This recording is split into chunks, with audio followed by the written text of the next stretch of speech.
안녕하세요. 오디아의 원피스 연구 두 번째 영상입니다. 지난 동영상의 내용을 간단히 정리하면 제목 원피스 의미란 노스블루, 사우스블루, 이스트블루, 웨스트블루 이렇게 네 조각으로 나뉜 바다를 모든 사람들이 자유롭게 돌아다닐 수 있는 하나의 바다, 즉 원피스로 만드는 것이라고 했습니다. 이를 위해선 바다를 나누고 있는 장벽인 위대한 항로와 레드라인을 제거해야 한다고 했는데요. 이번 시간에는 위대한 항로와 레드라인을 제거하는 구체적인 방법을 설명드리겠습니다. 이는 곧 고대변기의 역할이 무엇인지를 설명하는 것이 될 겁니다. 먼저 위대한 항로를 한번 없애보겠습니다. 위대한 항로. 위대한 항로를 일반인들이 지나가지 못하고 바다를 나누고 있는 장벽처럼 느끼는 이유는 나침반을 사용할 수 없기 때문입니다.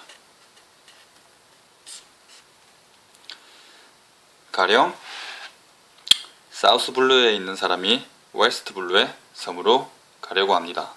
간단하죠? 그냥 북서쪽으로 가면 됩니다.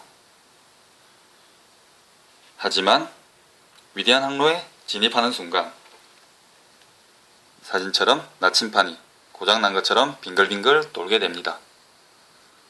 북서쪽이 어느 쪽인지 알 수 없게 되는 거죠. 그러니 위대한 항로를 건널 수가 없습니다. 그럼 위대한 항로에서 나침판은 왜 이렇게 빙글빙글 도는 것일까요? 크로커스 씨의 대사에 의하면 자기 이상 때문이라고 합니다.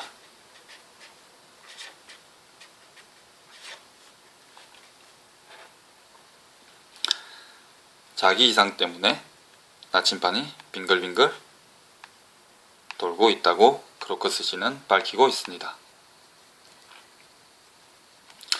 그럼 이 자기 이상 문제를 해결해야만 위대한 항로를 지나갈 수 있을 겁니다. 자기 이상은 왜 일어날까요? 크로커스 씨는 이에 대해 광물 때문이라고 합니다.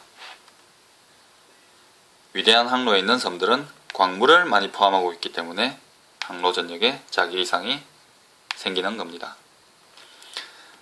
정리를 해보면 위대한 항로에 있는 섬들은 이 광물을 많이 포함하고 있기 때문에 위대한 항로는 자기 이상이 일어난 해역이고 때문에 나침판이 정상 작동하지 않아 방향을 알 수 없어 위대한 항로를 지나갈 수 없습니다.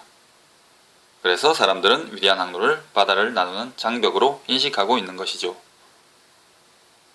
해결책은 간단합니다.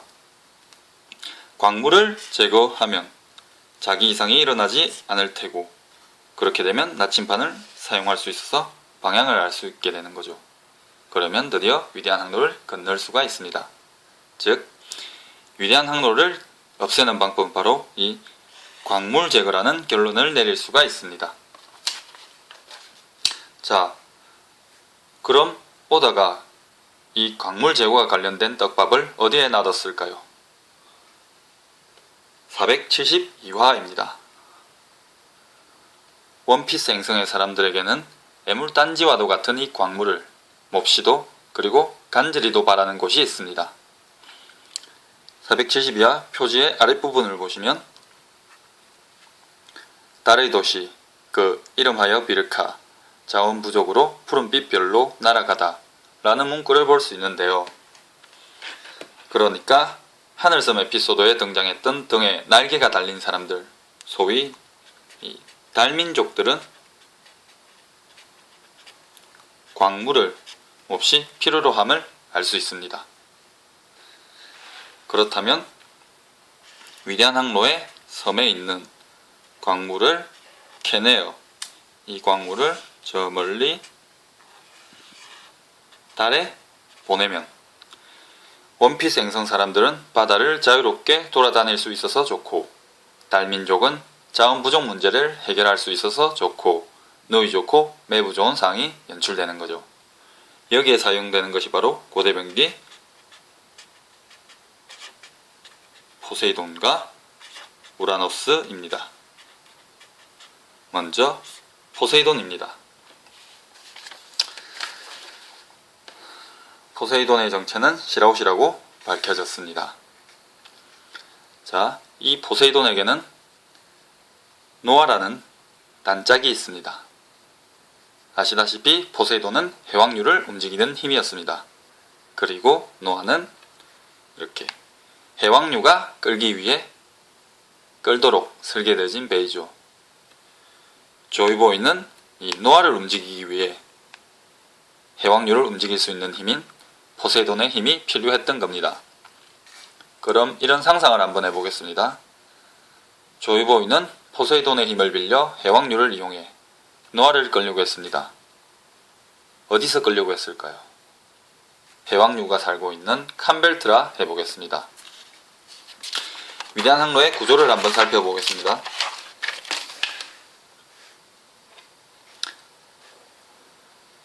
위대한 항로는 이렇게 사진에 보시는 것과 같이 캄벨트 사이에 끼어서 흐르고 있는 바다입니다.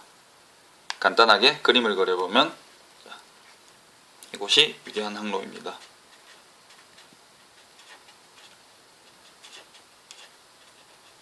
그리고 여기가 캄벨트입니다. 위대한 항로에는 섬들이 있을 테고, 그리고 그 섬들은 각각 이렇게 광물을 포함하고 있을 겁니다. 해왕류가 노아를 끌고 캄벨트에서 이렇게 이동한다고 해보겠습니다.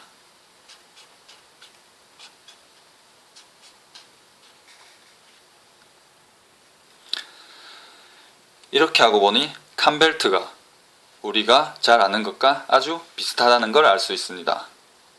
오다가 캄벨트를 통해 무엇을 얘기하려 하고 있는지를 한번 분석해 보겠습니다. 캄벨트에 어떤 떡밥을 숨겨놨는지를 말이죠. 캄벨트란 나미의 대사대로 우풍의 해역이란 뜻입니다. 캄벨트.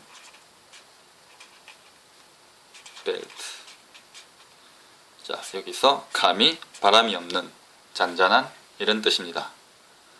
우리가 주목해야 할 것은 바로 이 벨트라는 단어입니다. 벨트에는 세 가지 뜻이 있습니다. 첫째, 우리가 바지를 입을 때 허리에 차는 그 벨트입니다. 허리띠라는 뜻이 있죠. 둘째가 기계의 벨트라는 뜻이 있습니다. 그리고 세 번째가 바로 여기에서 쓰인 지역, 지대라는 뜻입니다. 자, 그런데 캄벨트에서 해왕류가 노아를 끌고 지나가는 모습을 보고 있자니 오다는 이 3번 뜻보다는 2번 기계의 벨트란 뜻에 더 주목하고 있는 듯 보입니다. 컨베이어 벨트라는 걸 들어보셨을 겁니다. 물건의 이동을 용이하게 하는 기계입니다. 대충 이렇게 생겼습니다.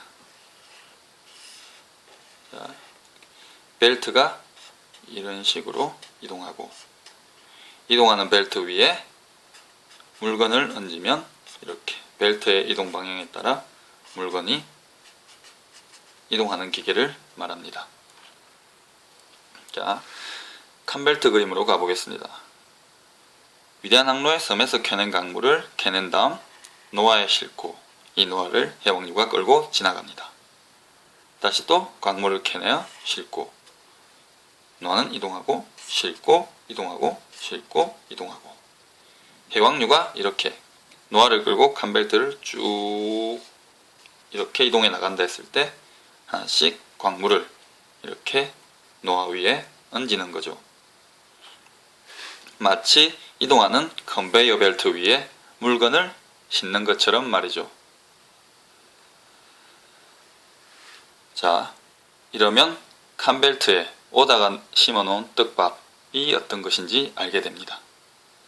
오다가 캄벨트에 심어놓은 떡밥은 바로 이 벨트라는 동음 이어의 떡밥입니다. 무풍해역이라는 지역, 지대를 뜻하는 것인 줄 알았는데 사실 기계의 벨트라는 뜻이 숨어 있었습니다. 이제 우리는 노아가 왜 그렇게 어마어마한 크기였는지 그 이유를 알 수 있습니다. 위대한 항로에 섬에 있는 모든 광물을 다 실어야 했으니까요. 당연히 어마어마하게 커야 했을 겁니다.